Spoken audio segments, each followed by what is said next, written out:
स्वागत मित्रों हमारे चैनल लेट्स लर्न में। आज हम लोग इतिहास से संबंधित प्रश्नों का आगे अध्ययन करते हैं। देखते हैं मेगस्थनीज सबसे पहले आने वाला विदेशी यात्री था, उसके बाद फायान आया, फिर ह्वेनसांग आया और फिर अंत में इत्सिंग आया था। चोलों ने पांड्य तथा चेर शासकों को हराकर पराजित करके प्रायद्वीपीय भारत पर प्रारंभिक मध्यकालीन समय में अपना प्रभुत्व स्थापित किया था। चोलों ने दक्षिण पूर्वी एशिया के शैलेंद्र साम्राज्य के विरुद्ध सैन्य चढ़ाई की तथा कुछ क्षेत्रों को जीता था। पाणिनि और पतंजलि जो है शुंग वंश से संबंधित है। भारत का सबसे बड़ा बौद्ध मठ अरुणाचल प्रदेश में है। खजुराहो के मंदिर जो है चंदेल राजाओं ने बनवाया था और होयलेश्वर मंदिर शिव को समर्पित है। अशोक के प्रस्तर स्तंभ को देखते हैं, इन पर बढ़िया पालिश है, अखंड है यानी एक ही खंड है, स्तंभों का साफ्ट सुंडाकार है। ये सब विशेषताएं हैं अशोक के प्रस्तर स्तंभ की। महाभारत की विषय वस्तु पर पंपा ने कन्नड़ में लिखा था। विरूपाक्ष मंदिर हम्पी में है, कर्नाटक में। अमरावती बौद्ध स्तूप जो आंध्र प्रदेश में है। विक्रमशिला महावीर की स्थापना धर्मपाल ने की थी। आरंभिक जैन साहित्य का भाग है आचरांग सूत्र, सूत्र कृतांग, विरत कल्प सूत्र। संकट काल हेतु खाद्यान्न सुरक्षित रखने का प्राचीनतम शाही आदेश है सोगौरा ताम्रपत्र, यानी खाद्यान्नों को सुरक्षित करना, भंडार गृह में एकत्रित करना, ये सबसे पहले हमको सोगौरा ताम्रपत्र से पता चलता है कि संकट काल के लिए अनाज को स्टोर करके रखते थे। अष्टांग मार्ग का संकल्पना अंग है धम्मचक्र प्रवर्तन सूत्र की विषय वस्तु का, ये बौद्ध धर्म से संबंधित है अष्टांगिक मार्ग। कालक्रम देखते हैं, शंकराचार्य सबसे पहले थे, फिर रामानुजाचार्य है, फिर चैतन्य। तो हम कह सकते हैं कि जो है 7वीं 8वीं शताब्दी में जो है शंकराचार्य ने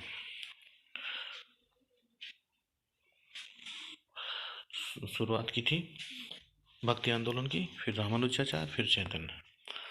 ये क्रम पूछा जाता है कभी कभी। भगवत गीता का पहला अंग्रेजी अनुवादक था चार्ल्स विल्किंस। गौतम बुद्ध के समय का प्रसिद्ध वैद्य जीवक बिम्बिसार के राज दरबार में था। तक्षशिला जो है सिंधु और झेलम नदियों के बीच में स्थित है।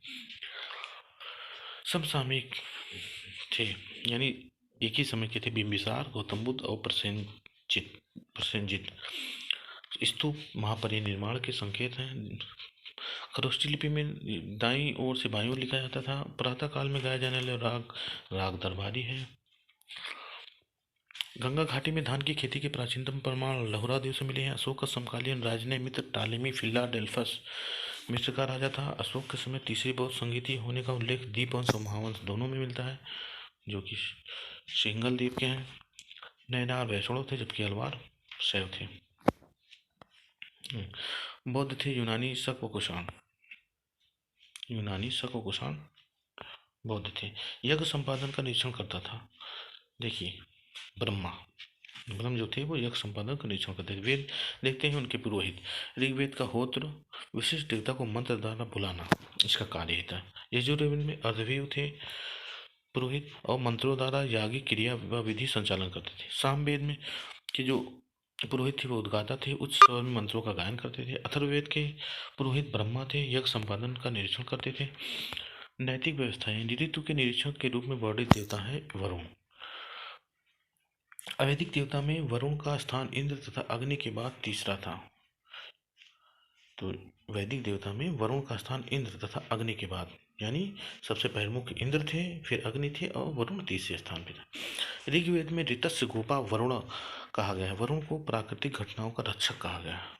वरुण को यानी प्राकृतिक घटनाओं का रक्षक कहा गया। तीसरे स्थान पे था इनका स्थान। नैतिक व्यवस्था को देखते थे। छांदोग्य उपनिषद का संबंध सामवेद से है। उपनिषदों की संख्या मुख्य रूप से उपनिषद 108 है, लेकिन यहाँ कुछ प्रमुख उपनिषद हैं 13, देखते हैं।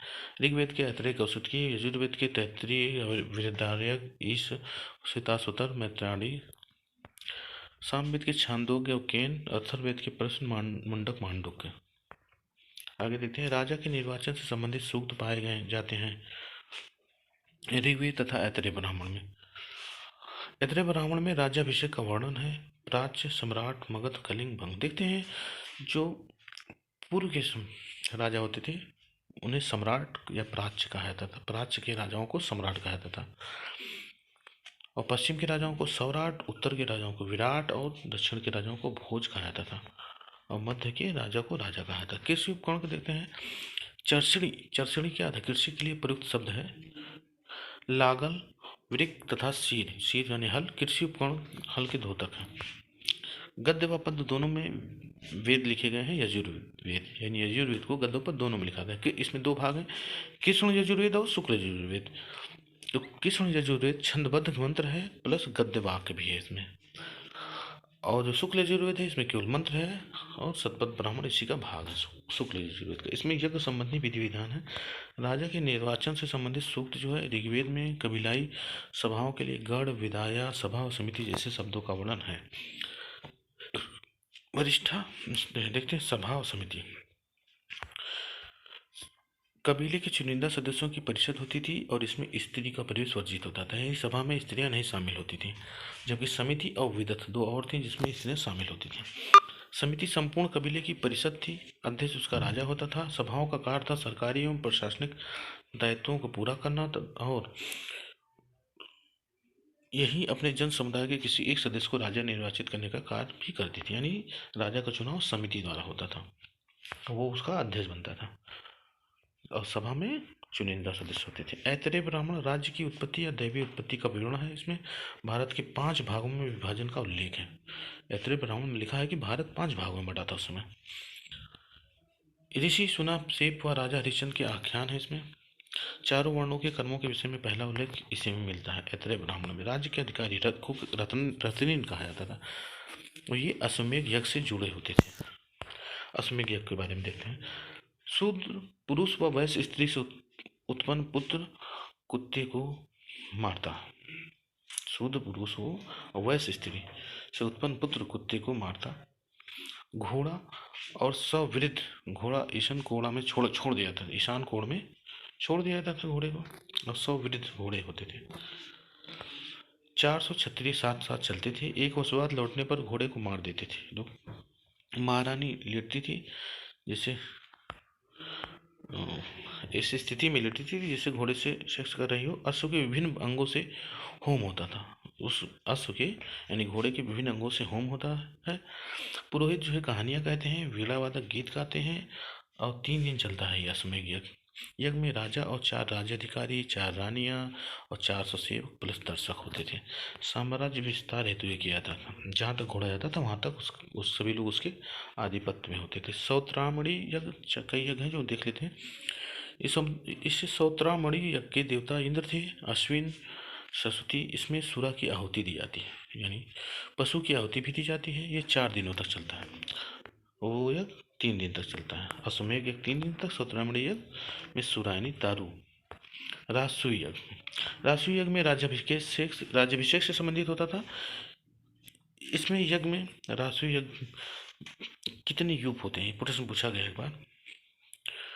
राजसूय यज्ञ में 25 यूप होते थे, वाजपेयी यज्ञ में 21 और अश्वमेध यज्ञ में 16, यानी सबसे ज़्यादा राजसूय यज्ञ में। पुरुष में यज्ञ में भी 25, राजसूय यज्ञ और पुरुष में यज्ञ में 25 होते थे, जबकि वाजपेयी यज्ञ में 21 और अश्वमेध यज्ञ में 16 होते थे। सोम यज्ञ या अग्निष्टोम यज्ञ, इसमें देखते हैं इस यज्ञ में अग्नि को बलि दी जाती थी तथा दोपहर व शाम को सोम पिया जाता था। अग्नि को बलि देते थे सोम यज्ञ में, अग्निष्टोम यज्ञ भी कहा जाता था, और दोपहर और शाम को सोम पिया जाता था यानी दारू। यज्ञों का वर्गीकरण ऋग्वेद में देखिए, ग्रह कर्माणी और स्रोत यज्ञ। ग्रह कर्माणी यानी ग्रह से संबंधित, घर से संबंधित, जन्म, मृत्यु, विवाह, पितरों की पूजा, दैनिक जीवन के अवसर पर किया जाता था ग्रह कर्माणी यज्ञ। और स्रोत यज्ञ कब किए जाते थे? सोम पूजा की जाती थी, राजस या समृद्ध व्यक्ति द्वारा किया जाता था। इसके 2 यज्ञ हैं, हविर यज्ञ और सोम यज्ञ। अग्निहोत्र अग्नि उपासना के साथ संपन्न होता था। अग्निहोत्र यज्ञ जो है 10 पूर्णमास, 10 और पूर्णमास देखते हैं। अमावस्या को संपन्न होता था, जो 10 पूर्णमास पूर्णिमा को संपन्न होता था।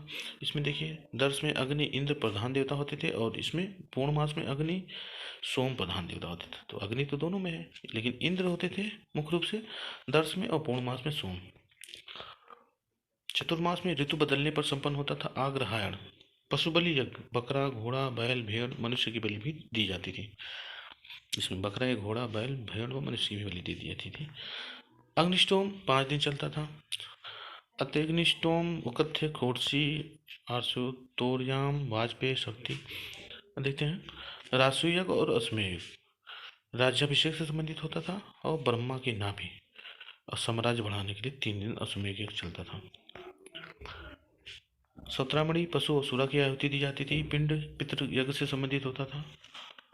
बोगज कोई अभिलेख एशिया माइनर से मिला है, मध्य एशिया से, कि बोगज कोई नामक स्थान से मिला है। 1400 ईस्वी पूर्व का अभिलेख है। ऋग्वेद की तिथि निर्धारण में सहायक है। इसमें इंद्र, मित्र, वरुण और नासर के देवताओं का उल्लेख है। वशिष्ठ भरत सहित 5 आर्य जातियों का पुरोहित है। भरत जन के राजा सुदास थे। 10 राजाओं के संघ के पुरोहित थे विश्वामित्र। सुदास व 10 राजाओं में रावी नदी के किनारे दासराक युद्ध लड़ा गया था। बकरे रथ खींचते थे। देखते हैं, पूषण देवता के रथ कौन खींचते थे? बकरे। ऋग्वेद काल में लोग अनेक देवी देवता की पूजा करते थे। इंद्र, वरुण और अग्नि प्रमुख देवता थे। ऋग्वेद में पूषण नामक देवता की स्तुति की गई। ऋग्वेद में पूषण मार्ग, चरवाहों तथा पशुओं के देवता थे तथा इनका रथ बकरे खींचते थे। पूछा गया प्रश्न, किस देवता के रथ बकरे खींचते थे? तो पूषण देवता के रथ बकरे खींचते थे। ऋग्वेदिक काल में स्त्रियां समाज में सम्मानजनक स्थान प्राप्त था। उपनयन, शिक्षा आदि का अधिकार प्राप्त था इनको, स्त्रियों को। यज्ञादि क्रियाओं में भाग लेती थी। सभा की कार्यवाही में भाग लेने का अधिकार प्राप्त था। नियोग प्रथा थी। पर्दा प्रथा व बाल विवाह नहीं था। संपत्ति व राजनीति में भाग लेने का अधिकार नहीं था। देखते हैं अभिलेख जो विष्णु के विषय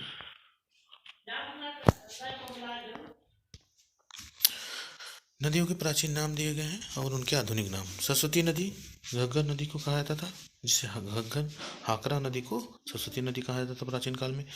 परसुणवी रावी नदी, शतुद्री सतलज नदी, विपाशा व्यास नदी और अश्किनी चिनाव, वितस्ता झेलम नदी को। देखते हैं बृहदारण्यक उपनिषद। इसमें जनक व याज्ञवल्क्य का कथानक मिलता है। उपनिषद के तीसरे अध्याय में विदेह राजा जनक के दरबार में गार्गी व याज्ञवल्क्य के बीच हुए संवाद का उल्लेख है।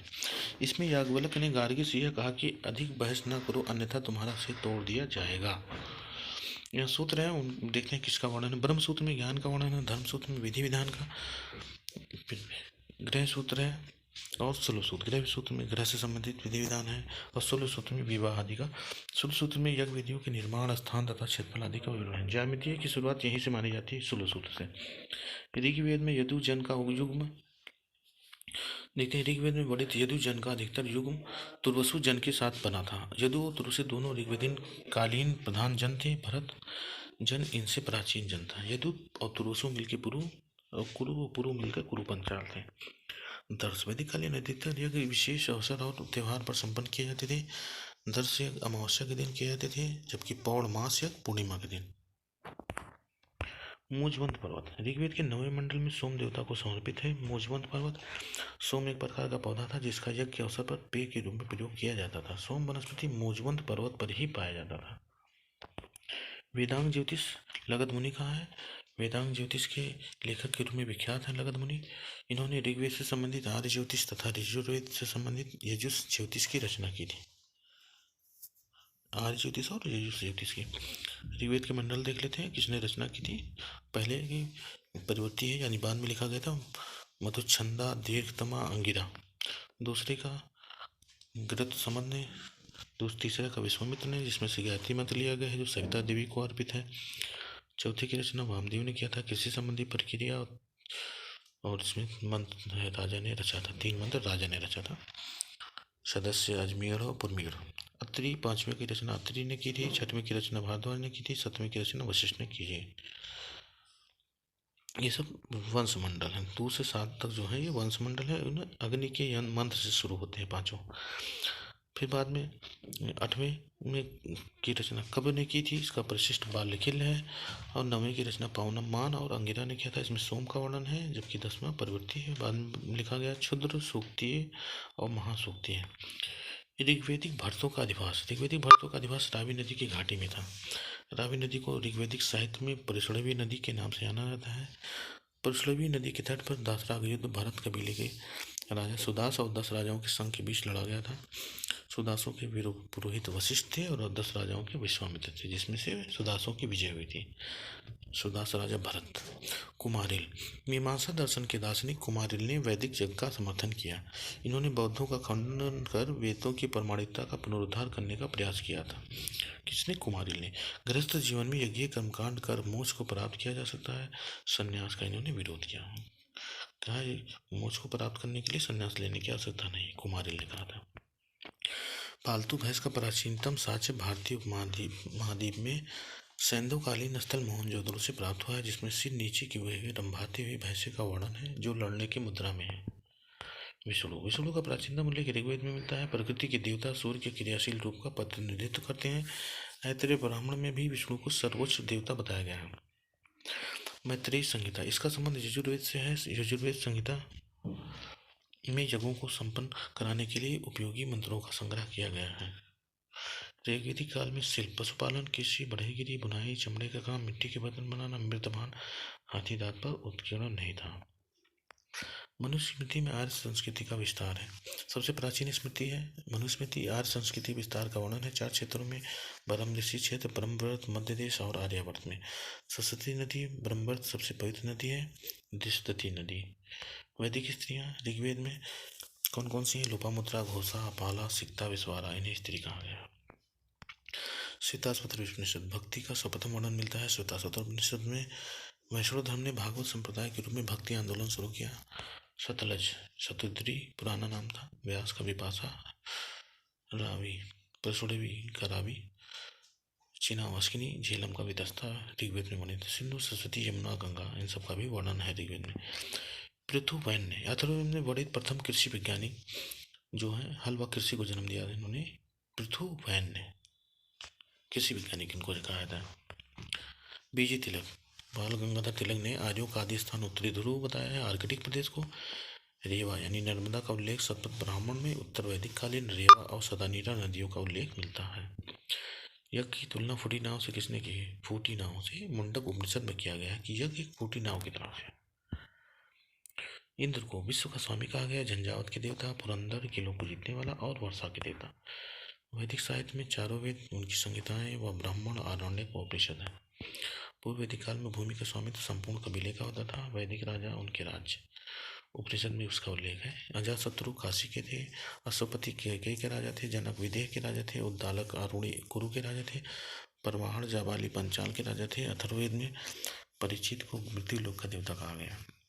जन्मेजय कुरु हस्तिनापुर अर्जुन के पौत्र परीक्षित के पुत्र थे। आज इतना ही मित्रों, फिर मिलते हैं अगले वीडियो में। तब तक के लिए धन्यवाद। चैनल को लाइक और सब्सक्राइब करते रहिए जिससे अगली वीडियो का नोटिफिकेशन